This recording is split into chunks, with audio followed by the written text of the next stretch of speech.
Who's up for a little torture testing? Soapboxing. I'm getting real tired of geeks acting like we shouldn't do things with our phones. We're finally starting to take things like video editing more seriously, but whenever I show some comparison testing, some nerd has to crawl out of the woodwork to whine about how their phone lost, and because their phone lost, then most people shouldn't be trying to replace laptops and tablets with premium phones. One of the most common criticisms of my video rendering tests is that they're not long enough. That's not how someone might really edit a video out in the field with only 1 minute of footage to render. Not that I don't send my family members short edited videos, or that social sharing on Twitter and Instagram is usually time limited, but again, we're talking about the sensitive feelings of gadget fanboys. We've gotta think about their feelers. Actually, the note could be fair if we're talking about benchmarking and real-world performance. Running a phone hot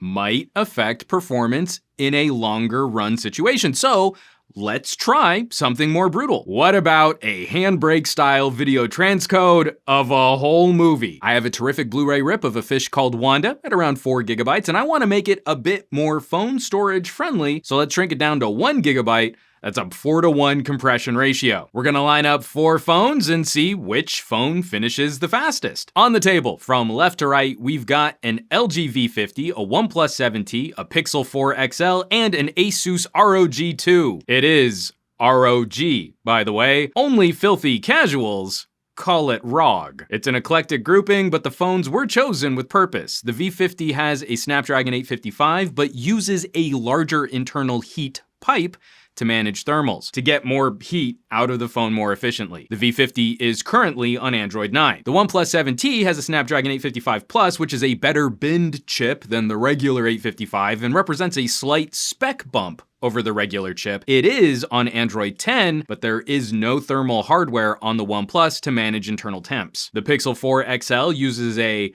regular Snapdragon 855, has no fancy internal cooling hardware, but does use a faster file system and is obviously on the latest version of Android. And lastly, the Asus ROG, using a Snapdragon 855 Plus with a vapor chamber to help cool the chip. It's using the same faster file system as the Pixel 4, but it's currently on Android 9. Between these 4 phones, we have a solid mix of hardware and software features, loosely representing almost the entire premium Android ecosystem. I keep trying to drill this into people's brains. Just having the same CPU does not mean we should expect the same performance across all phones. All 4 are working on a transcoding test that would make a decently spec'd $1,000 laptop struggle. Now, my prediction after render testing the Pixel 4 was that Google would kick out an early lead, and then a phone like the ROG might be able to catch it. Surprisingly, my prediction was totally wrong. I'm always happy to be surprised, especially when the results are this unexpected. Nothing could catch the Pixel 4. I set each phone to a 10-minute screen timeout, and the Pixel 4 shut off its display before the ROG could finish the transcode, and the V50 was shortly behind that. The OnePlus 7T took a while after to finish up after the V50. Now, this film is 1 hour and 48 minutes long. The Pixel 4 finished in 24 minutes, which is absolutely insane. The ROG took twice as long at 48 minutes. The V50 was right behind it in 52 minutes, and the OnePlus sauntered in at the end, 1 hour and 17 minutes. This looks bad for the OnePlus, but this is not a defeat. I repeat, this is not a defeat. My $1,000 MateBook took 2 hours and 54 minutes to accomplish the same quality transcode. We should all be celebrating the fact that a $600 phone can outperform a $1,000 laptop, and that more expensive phones perform even better. This makes so much sense in my brain, like how the universe should fit together. This works for me. Those speeds across the board are impressive, but a torture test talking about thermals is incomplete if we don't discuss the thermals. Now, I still haven't found a good accurate measure of the inside of a phone, especially in a way that can be consistently applied across all phones and platforms.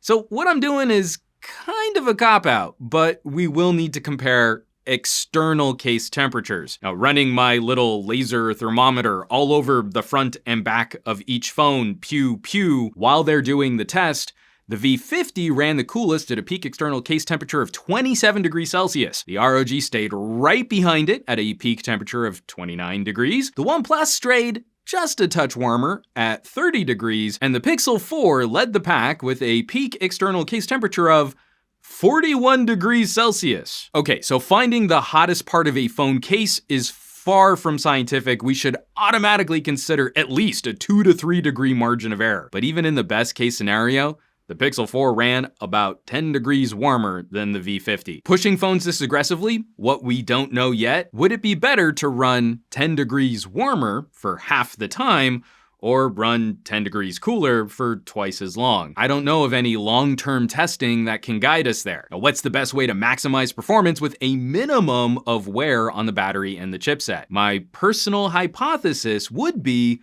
running cooler would be better, but I honestly don't know. The cool thing, we've got the horsepower, and the software is starting to catch up. Phones are well on their way to disrupting traditional laptop performance, and over the next couple years, we'll get to see how this kind of use might additionally age our pocket computers. And lastly, the encouraging thing about these results for me, the long-form transcoding seemed to line up well with my shorter transcoding and rendering tests. I still don't have enough confidence that we can perfectly extrapolate from a 1-minute render how long a 20-minute project might take, but we're in a decent ballpark. Those performance differences do seem to track from shorter bursts of editing to longer projects. I'm becoming more confident in using this series of tests as a predictor of performance moving forward. Well beyond the gimmick of app speedruns, if we want to use our phone as the brain of a laptop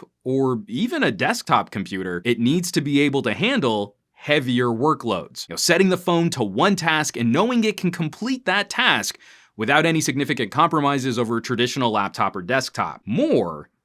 It's really exciting when our phones can do that task better. This is where I'm going to put that call out again.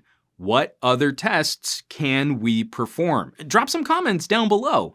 I'm not looking for more synthetic benchmarks. I want real-world stress tests. Now, something tells me that for many consumers out there, a premium phone purchase might already be delivering more computing power than a mid-ranger laptop for their needs. As always, thanks so much for watching, for sharing these videos, subscribing to this channel. More than just pushing the button on an app and getting a number score and acting like that should be a purchasing recommendation, we want to know what we're really getting when we're buying an expensive gadget. And if you'd like to help support the production of those conversations, there are links below. Or you could consider joining the list of names currently scrolling by on your screen. It's a growing community of fun, like-minded tech pals. They're a huge resource for me as I'm planning future videos, editorials, and comparisons. They're just really good people, so I hope you'll check them out. Now, you know where you can find me around the rest of the internet at SomeGadgetGuy on the Twitters and the Twitch, and the Facebooks and the Instagrams, and I will catch you all on the next review.